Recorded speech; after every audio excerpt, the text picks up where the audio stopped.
போடி நாயக்கனூர் பழைய 20வது வார்டு, இப்போ புது வார்டு 27, அதிமுக கிளை செயலாளர், முன்னாள் கிளை செயலாளர். நான் என்ன சொல்றேன், எல்லாரும் சேர்ந்து கூடி வாழ்ந்தால் கோடி நன்மை. எல்லாம் ஒன்றுபட்டால் மட்டும்தான் வெற்றிக்கு சாத்தியம். ஒன்றுபடவில்லை அப்படின்னா அவங்க ஓட்டுகளை பொறுத்துட்டு யாருமே தனி மெஜாரிட்டி வர முடியாது. இன்னைக்கு தமிழ்நாட்டில் உள்ள சூழ்நிலை 234 தொகுதி நான் போய் வந்திருக்கேன். நான் ரியல் எஸ்டேட் பண்ணுறேன், ஜவுளியாவரம் பண்ணுறேன், 234 தொகுதி சுற்றி வந்திருக்கேன். தொண்டர்களுடைய மனநிலை அப்படித்தான் இருக்கு. யாருமே தனி மெஜாரிட்டி வர முடியாது. அந்த எந்த அணியும் நான் இல்லைங்க, நான் நடுநிலைமை நிற்கிறேன். அணியெல்லாம் எனக்கு எல்லாரும் தேவை. அணியெல்லாம் எனக்கு சம்பந்தம் இல்லை. எம்ஜிஆர் உருவாக்கின கட்சி, அம்மா வளர்த்தெடுத்த கட்சி. இந்த எம்ஜிஆர் படம் ரெட்டெல்லாம் வண்டியில் வச்சிருக்கேன். நான் எல்லாருமே மனிதர்கள், அவரெல்லாம் கிடையாதுங்க. எனக்கு அதிமுக கட்சி வரலன்னு நல்லா இருக்கணும், நாட்டு மக்கள் செழிப்பமாக இருக்கணும், நாட்டு மக்களுக்கு நல்லது செய்யணும். இதைத்தான் நாங்கள் விரும்புகிறோம். ஒற்றுமையாக இருக்கணும், கூடி வாழ்ந்தால் கோடி நன்மை. அண்ணன் செங்கோட்டையன் சொல்ற மாதிரி எல்லாருமே ஒன்றுபடணும். யார் சொந்த கட்சி கிடையாது. எம்ஜிஆர் உருவாக்கினாரு, அம்மா வளர்த்தெடுத்தாங்க. ஏன் கட்சி உன் கட்சின்னு உரிமை கொண்டாடுறதுக்கு யாரும் கிடையாது.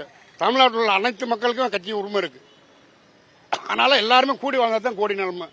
அதுக்கு இடையில சாத்தியமே கிடையாதுங்க. அவங்க சேர்க்க மாட்டேன், இவங்க சேர்க்க மாட்டேன், ஒன்றுபட மாட்டேன்னு சொன்னா 100க்கு 101 பாயிண்ட் வெற்றிக்கு வாய்ப்பே கிடையாது. நான் அடிமட்ட தொண்டனான்னு சொல்றேன். என்ன மாதிரி எத்தனை மனநிலை பாதிக்கப்பட்டவ இருக்காங்க. இந்த அணியில் ஜனம், அந்த அணியில் ஜனம், நடுநிலைமையா இருக்காங்க. எந்த பக்கம் ஓட்டு போடுறேன்னு திக்கு தெரியாமல் நிற்கிறாங்க. கூட்டத்தை வச்செல்லாம் கணக்கு போடாதீங்க. கூட்டணிக்கு ஒவ்வொரு வார்டுக்கும் 150, 200 பேர் 250 பேர் கூட்ட சொல்லி எல்லா கட்சியும் காசு தர்றாங்க. இந்த கட்சியும் இல்லை, காசு கொடுக்காம கூட்டம் எம்ஜிஆரோட தலைவரோட முடிஞ்சு போச்சு. ஜெயலலிதா இருக்கும்போது கூட காசு கொடுத்தா கூட்டம் கூட்டினாங்க. நான் கட்சியில் இருந்திருக்கேன், தொண்டனா இருந்திருக்கேன், கிளைச்சலாளர் இருந்திருக்கேன். அதுக்கப்புறம் வர்றவங்க எல்லாருமே காசு கொடுத்தா கூட்டம் கூட்டுறாங்க. காசு கொடுக்கலாம் யாரும் வரமாட்டாங்க. 1 மணி நேரம் நிற்கிறதுக்கு 250 ரூபா 300 ரூபா கொடுக்குறாங்க. 500 ரூபா கொடுக்குறாங்க. அதை பொறுப்பாளர் எடுத்துட்டு 200 250 கொடுக்குறாங்க. காசு கொடுத்து கூட்டத்தை வச்சாலும் நாங்கள் ஜெயிச்சிருவோம், நாங்கள் ஆட்சிக்கு பிடிச்சிருவோங்கிறதெல்லாம் கனவுலே காக்கக்கூடாது. அது ஜென்மத்தில் நடக்காத வேலை. காசு கொடுக்கலாம் வீட்டை விட்டு ஒரு ஆள் கால் எடுத்து இப்படி வைக்க மாட்டாங்க. இந்த டோக்கனை கொடுத்து ஒரு வார்டுக்கு 250 பேர் 300 பேர் கூட்ட சொல்லியிருக்காங்க நிர்வாகத்தை. இதை வச்சுட்டு தான் இன்னைக்கு வண்டி ஓடிக்கிட்டு படம் ஓட்டிக்கிட்டு இருக்காங்க. நான் கூட்டத்தை வச்சு நான் ஜெயிச்சிருவேன்னா தலால் என்றால் நடக்காதுங்க. கட்சியில் அவர் சொல்லி, பொதுச் செயலாளர் சொல்லி நேராக பார்த்து எல்லாரும் சேர்ந்து ஒரு முடிவு எடுத்தாதே அது நல்லது. இப்படி ஒவ்வொருத்தருக்கு கருத்து சொன்னா அது கட்சியில குழப்பம் பண்றது மாதிரி வந்துடும்ல. அவர் நல்ல மனுஷன், நல்ல ஆளுதேன், பெரிய ஆளுதேன், அந்த காலத்திலிருந்து இருந்தவர்தான், அதெல்லாம் ரைட்டு. அவர் இப்படி பேட்டி கொடுக்கறதுக்கு பதிலா நேரா பொதுச் செயலாளரை சந்திச்சு அவர் இந்த விஷயங்கள்ல எது செஞ்சா நல்லது, எது செஞ்சா சரியில்லை அப்படிங்கறத எல்லாரும் சேர்ந்து கலந்து, முக்கியமான தலைமையில் இருக்கிற ஆளுகள்ல கலந்து பேசி இப்படி ஒரு முடிவு எடுத்தாதே அது சரியா இருக்கும். இப்படி பேட்டி கொடுத்துக்கிட்டு நம்ம இது பண்ணா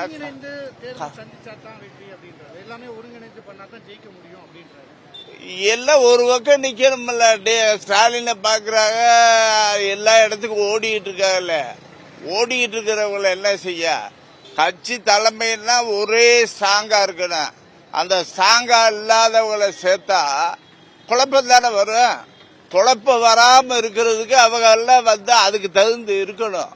இருந்தா அவங்க யாரும் வேண்டாம்னு சொன்னா கட்சியில் அவர் இப்ப எடப்பாடி வேண்டாம்னு சொல்றாரு.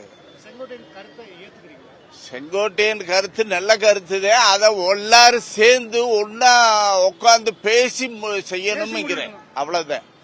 அவரை நல்லவர், வல்லவர் தான், அந்த காலத்திலிருந்து உழைச்சவர், அதெல்லாம் பிரச்சனை இல்லை. ஆனா இப்படி பேட்டி கொடுத்தா நம்ம கட்சிக்கு வீக்கு. அதுக்கு பதிலா நம்ம எல்லாரும் இணைஞ்சு, தலைவர்கள்ல இணைஞ்சு ஒரு முடிவு எடுத்து இதை செய்வோம் அதை செய்வோம்னு சொல்லி இது பண்ணா அது நல்ல கருத்தா இருக்கும். அது கட்சிக்காரருடைய எல்லாருடைய எண்ணமும் இதாத்தே இருக்கு. நீங்க வெளியே பேச பேச நம்ம கட்சியை பலப்படுத்தணுமே தவிர நம்ம இப்படி எல்லாம் பேசி வீக் ஆக கூடாது, அவ்வளவுதான். யாரையும் இழக்க கூடாது. அது செங்கோட்டையன் அவரதையும் சொல்றோம். அவர் அப்படி செய்ய மாட்டாரு, செய்யக்கூடாது. அவர் ஒருங்கிணைப்போட இருக்கணும். இதுவரைக்கும் கட்சிகளை எப்படி இருந்தாலும் எல்லாம் கலந்து பேசி செஞ்சாத்தே நல்லது.